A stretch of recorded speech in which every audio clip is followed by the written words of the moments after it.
Today on Week in Review, the Skeena Valley seniors make one more appearance to protest the demolition of the Mills Memorial Hospital. The environmental certificate has now expired for the Prince Rupert gas transmission pipeline.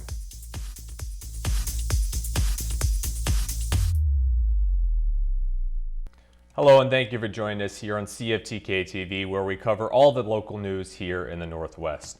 While the Northwest community settles into the Cassian Hospital being a hub location in the region, a local society is protesting the demolition of the old Mills Memorial Hospital. And the Skeena Valley seniors still believe that this building can be used in a different capacity. One last stand is what the Skeena Valley seniors did yesterday in front of the Mills Memorial Hospital, which is on its way to being a physical memory. And the group believes that this building still can be key infrastructure that can be vital towards care for many here in the Northwest. This building, which is half the size of the Cassian building, is potentially worth half the cost of the Cassian building at $322 million plus 318 plus inflation, $350 million basically to replace. We know we don't have respite care. We know we don't have short-term care. We know we don't have interim care. For the Skeena Valley seniors, they want to make it known that this isn't all about nostalgia and memory, and it's more about a lack of infrastructure available for senior care and other services in Terrace and the surrounding areas. There's so many needs in our community that are unmet. We polled the community a year ago, and they came up with 57 different things in our community that they feel that we don't have, and this building could meet the needs of many of them. Now, Penner and the rest of the group believe that the parking outline around the new Cassian Hospital is, quote, a major problem. And in the past, the group has proposed a parking plan that they believe would work to keep the Mills Memorial Hospital in place. And on the financial side of things, Penner believes that it doesn't make sense when it comes down to dollars and cents. I feel like we're not being fiscally responsible with tax dollars. I think we're throwing tax money into landfills. That makes no sense to me whatsoever. We're being irresponsible with tax dollars. We're not thinking of the future. We're being short-sighted. All those things that we'd like to think that our leaders are considering when they do projects to this degree.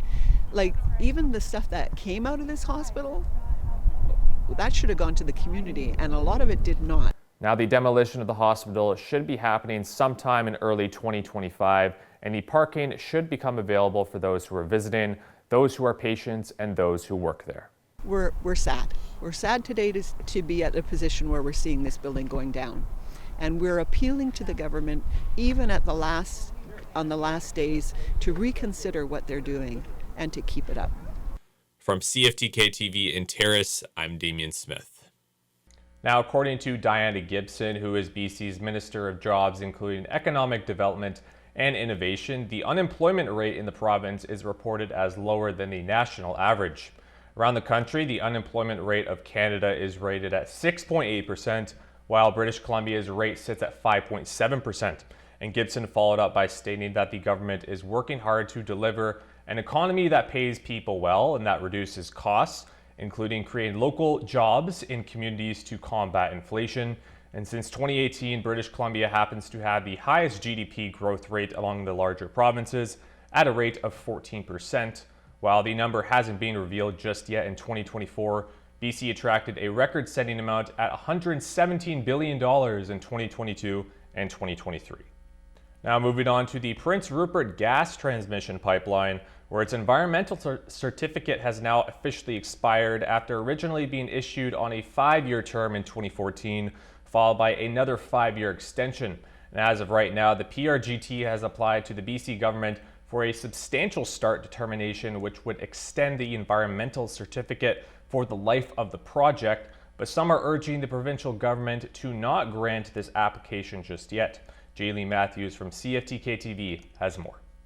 Our newly elected Minister for Environment, Tamara Davidson, has a large decision on her plate when it comes to the future of the Prince Rupert gas transmission pipeline.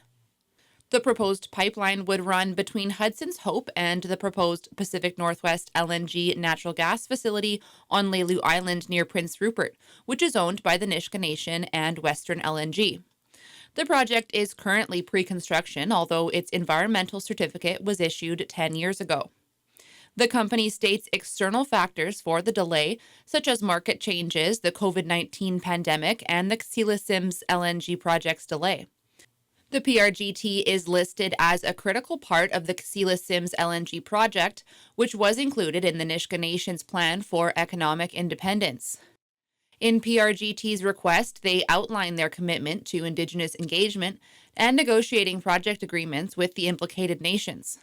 However, Tara Marsden, WILP's Sustainability Director for the Gittinyao Hereditary Chiefs, says her nation has not been adequately consulted, even though she says the pipeline would cross 50 kilometers of her nation's territory. And we have been raising concerns over the past year and a half, 2 years, just over the real change that we've seen since the original authorizations that were in 2014. And so we really want to look at these projects as new projects and not as they were considered 10 years ago. And one of the main concerns being raised by our chiefs, by our members, is climate change and the fact that there really isn't a strong evidentiary case for LNG as a positive contributor to climate. So it's actually worse for the climate than coal in some of the recent studies that have just in the past couple of years that have come out. Marsden says that freezing the environmental certificate and going ahead with the substantial start just doesn't make sense with climate change. Because already we've seen so much in the past 10 years that has changed, and that's not being considered in the authorization now, and it would never be if they got this substantial start. So that's again why we've called for a new assessment looking at the real evidence for net zero, the claims of net zero and LNG being a climate friendly fossil fuel, renewing that and looking with all of the best available science and evidence that we have in 2024 as opposed to what was available 10 years ago. A decision on the substantiated start is expected by the spring of 2025. For CFTK News in Terrace, I'm Jaylene Matthews. And the Terrace RCMP notified the public via release on their website that they received a report of a woman allegedly being assaulted late last week. And according to the report, the incident occurred behind the Real Canadian Wholesale Club, with the woman claiming that a man with a red hat and face tattoo alongside another woman attacked her. The RCMP are still investigating the allegations, and those with more information can call the Terrace Police at 250-638-7400.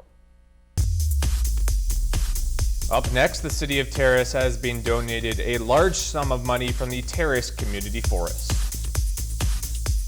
Welcome back. Well, moving on to the latest passenger stats from the Northwest Regional Airport, where they show a slight decline in the month of November.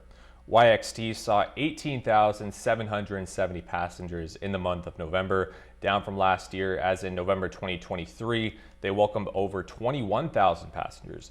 And overall numbers are lower than they were in 2023, but higher than 2022. And so far in 2024, the airport has carried over 245,000 passengers, surpassing 2022's entire year before the beginning of December. And once again, the District of Kitimat released a notification saying a local water quality advisory is active for similar reasons to the other times that the advisory was activated. And the Kitimat River has elevated turbidity levels, and as a result, Northern Health recommends that young children, elderly people, pregnant women, and those with weaker immune systems to make sure that their water is boiled before consumption. And as of right now, there's no estimated time on when the advisory will be lifted. Now moving on to more federal news, and of course, the Northwest community relies largely on transportation through railway systems, and MP Taylor Bachrach was seemingly baffled with Transport Canada on Tuesday after he did not find the answers that he sought out to want. Taylor Bachrach, who is the Skeena-Bulkley Valley Member of Parliament, initiated 6 days of parliamentary hearing to assess if communities in the Northwest are adequately protected from spills and fires that may result by the transport of dangerous goods in the area. I think people deserve answers to their questions, and they deserve the assurance that their life and their property is safe from the transportation of dangerous goods, and even Perhaps more importantly, first responders who are responsible for responding to incidents when things go wrong and put their life on the line, dedicate their time to protecting their neighbors, they have questions as well, and I believe they deserve answers. And some topics were tackled, such as key routes, risk assessments, capacity of local responders, and how Transport Canada assesses municipal water supplies. And these key route risk assessments were a topic of confusion between the two parties. I was a little bit surprised by the responses regarding the key routes risk assessment. So as I understand it, these are risk assessments that the government requires the rail companies to do. And they submit the risk assessments to the regulator, to Transport Canada, but Transport Canada does not approve them. And there is no definition of what an adequate risk assessment looks like. And towards the end of the briefing, Backrack questioned Transport Canada's top officials who are responsible for dangerous goods and rail safety. Where do you go from there? I'm baffled. I want to provide assurance to people in the communities I represent that they're being adequately protected by your department. You're the Director General of Transportation of Dangerous Goods. And yet I've asked dozens of questions that haven't had answers. Are first responders right to be concerned about the ability, the capacity, the resources, the tools that they have to protect communities from the products that you approve the shipment of? From CFTK-TV, I'm Damian Smith. And the City of Terrace announced this week that they will be hosting a town hall this upcoming Tuesday at the Terrace Sportsplex Banquet Room. And the event will run from 6 to 8 p.m. and it's being said that all community members can attend. This event will be an opportunity for people to ask the mayor and councillors some questions, and with more information coming out later. The Terrace Community Forest is a city-owned company that contributes annually to the City of Terrace, and this year's sizable contribution will be put towards outdoor recreation and art projects. And once again, here's Jaylee Matthews with more of the details. The Terrace Community Forest is a private company owned by the City of Terrace and managed by an appointed board. The city isn't involved in the day-to-day of the company, and the company generates its own cash flow through its resources. The community forest land base covers 3 areas, with portions in the Kitimat Valley, Amesbury, Shames, and Deep Spring Creek. Revenue is generated from their commercial thinning and retention harvesting program, and revenue stays within the community. This year's annual contribution by the community forest to the City of Terrace is $200,000. Recent projects the TCF has contributed to include the new pickleball courts on Halliwell Avenue, the George Little Park playground expansion, and the new public art on Ferry Island, as well as the cricket fields in Thornhill. To date, the community forest has allocated $5 million to community projects. They also aim to create local employment opportunities and have created direct local employment valued at an estimated $30 million. The TCF has a commitment to being proactive in developing and implementing wildlife projects which benefit the local community, including streamfish work in Spring Creek, and other wildlife projects involving goshawks and local bat species are listed as being high priority. For CFTK-TV News in Terrace, I'm Jayleen Matthews. Now, the expected projects related to the donation are to be new pickleball courts on Halliwell Avenue, an expansion of the George Little Park, the creation of cricket fields in Thornhill, as well as a few other different art projects that are set to be located on Ferry Island. After the break, the Thornhill Fire Department focuses on their department recruiting. Welcome back. Well, the BC Coroner Service said that there's been a significant decline in the number of toxic drug deaths in the province, but they don't have the data to suggest the reasons why. It says 155 people died of drug poisonings in October, which is the lowest monthly number in over 4 years. Also noted in the report was that Terrace, the Northwest, and Northern Health had some of the highest death rates among BC's local health areas, health service delivery areas, and health authorities. The next service said that 22% of October deaths were female, and in 2024, the rate of death among women was double what it was 5 years ago. It also said that 1,900 people have died this year, a 9% decrease from the first 10 months of 2023.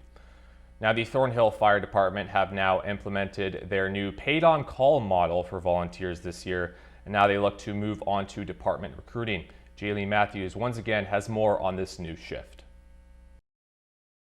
The Thornhill Fire Department will be holding an info session in January for anyone interested in joining the ranks. We're going to lay it out what it's like to be a firefighter, what it takes to be a firefighter here at Thornhill. We're going to talk about the paid-on-call model, where you're going to start, where you could end up when it comes to a wage, and just see if this is the right fit for you. The info session will take place at the Thornhill Fire Department on January 4th at 10:30 a.m. Any type of person can make a good firefighter. Everybody can be taught, everybody can learn. It's all about coming in. You got to have the want and the willing. If you have the want to help your community, this is the place for you. If you're not afraid of hard work, this is the place for you. If you want to start making some more money, nothing nowadays is cheap. It's extra cash in the pocket. You can take those vacations. You can put it towards your mortgage. We're finding ways to give back to the members that give to the community. Captain Doss says it's also a great start for anyone wanting to become a professional firefighter. We hold a standard here. Even if it's an individual that we hold for 5 years, we pay for all their training. We get them their 1001 certification, which they take with them now for the rest of their life. It's okay if they go out and look and get a professional job at a full career department. We're happy with that. We created a professional firefighter and sent him for him to start his own career. It's amazing. For CFTK-TV News, I'm Jaylene Matthews. And residents of Prince Rupert will have to continue boiling their water through the holidays as the city has extended the boil water notice for a few more weeks, and the city says it's to address risks associated with the onboarding of a new water supply main and to ensure water testing shows the system is consistently meeting quality standards. A boil water notice means that residents and water system users must heat the water to a rapid boil for at least 1 minute, then cool and in place in a food-grade storage container. And this must be done in advance of consumption for brushing teeth, drinking and cooking, washing vegetables for consumption while raw, and making ice. And use of water for bathing and washing clothes is considered safe without boiling. Still to come, 2 organizations are given $25,000 from Rio Tinto. Welcome back to our last segment. With Christmas getting a lot closer, many people and organizations are getting into the giving spirit, and the Rotary Club of Terrace is no exception to that. In a release on their website, the club announced that they had contributed funds to 4 different local community groups throughout this week. And first, they presented a check for $3,000 to the Terrace Church's food bank, and then gave out $2,500 to Terrace's branch of the Salvation Army. And the club next gave away $500 to Terrace Curling Club. And lastly, they donated $7,000 and $250 as well to the Skeena Valley Rotary Club's Starfish Backpack program, who gives out food to school students in need. It has not been made clear if the club will be giving out more of these donations sometime in the future. And the 14th edition of the Terrace RCMP's annual charity event took place this weekend. It took place this Saturday from 1 to 3 p.m., where the Crama Cruiser was spread out over multiple grocery store parking lots, namely Wholesale Club, Safeway, and Save On Foods. And all the non-perishable items that were brought down to the listed locations and stuffed in the cruisers by local residents were then donated to a variety of local charities, including Cassan Place, the Terrace Church's Food Bank, and the Salvation Army. It was also noted by one of the charities that people and homes in need of assistance is up quite a bit this year. And both ski hills in the Northwest have now opened for the season, although in limited fashion. And Seamus Mountain Co-op opened this past weekend with a soft opening, only running the green carpet area. And the mountain said in a statement that they had intended to open fully, but the 100 millimeters of rain that fell on the slopes late last week resulted in poor conditions on the hill. And the most recent snow report lists 75 centimeters of snow at the bottom T-bar.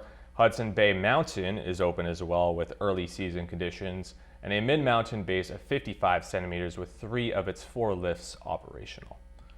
Now, earlier late last Friday, Rio Tinto announced in a press release that they would be donating a total of of $350,000 to 14 different organizations that support victims of gender-based violence throughout all of Canada. And two of the listed organizations are based in BC, the Omenaka Safe Home Society in Vanderhoof and the Tamatik Status of Women in Kitimat, and both ended up getting $25,000 in total. Rio Tinto has now participated in the 16 days of activism against gender-based violence for 5 straight years, and the company also produced a video highlighting the work that these organizations may do. Kitimat, we are investing $25,000 to the Tamatik Status of Women. So we provide transitional housing. So right now we're offering transition house and second stage housing. We also do the HPP program, which is a rental subsidy program. We have many support and counseling programs. So we do outreach services as well as women's and children's counseling here at the office. And the full video can be found on Rio Tinto's Facebook page. For our final story of the day, the BC Conservatives are already struggling with party unity after not even sitting in the legislature just yet. And 13 of the MLAs are pressuring one of their colleagues to apologize after a clash around cancel culture. CTV's Rob Buffum has more on the political wrangling underway. Sign that letter. No comment for today, thank you. A steady stream of BC Conservative MLAs made their way through the press gallery to a caucus meeting, dodging reporters' questions. I'll leave that at no comment. Thank you. Some newbies meeting there in person for the first time. The frenzy after 13 MLAs sent a letter to party leader John Rustad asking him to ask colleague Eleanor Sturco to apologize for supporting the Vancouver Police Board. It accepted a vice chair's resignation over controversial online posts, including allegations Christianity is being erased from schools. Some of the Conservatives believe cancel culture is at play. I think she needs to apologize. Sturco says she won't apologize or meet with Comfort Sakoma and stands her ground. Sure, do we have our kind of growing pains right now? Yes. But I absolutely am having, a good time working with people who are absolutely new to this realm. Rustad met with the ousted vice chair and suggests Sturco offer an olive branch, but also is adamant she doesn't have to. Look at any family in the province.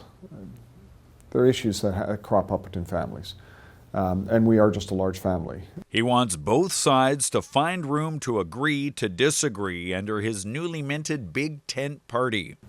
If people want free speech means people have the right to say things that other people may disagree with, and it's okay to have differences. It's bigger than what appears to be on the surface.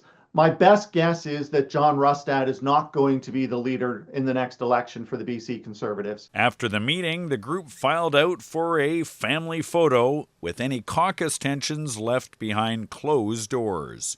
Robert Buffum, CTV News, Victoria. That'll be all for this week's edition of Week in Review. Make sure to tune in to our regular newscasts on Monday at 5, 6, and 11 o'clock here on CFTK-TV. Thank you very much for tuning in, and good night.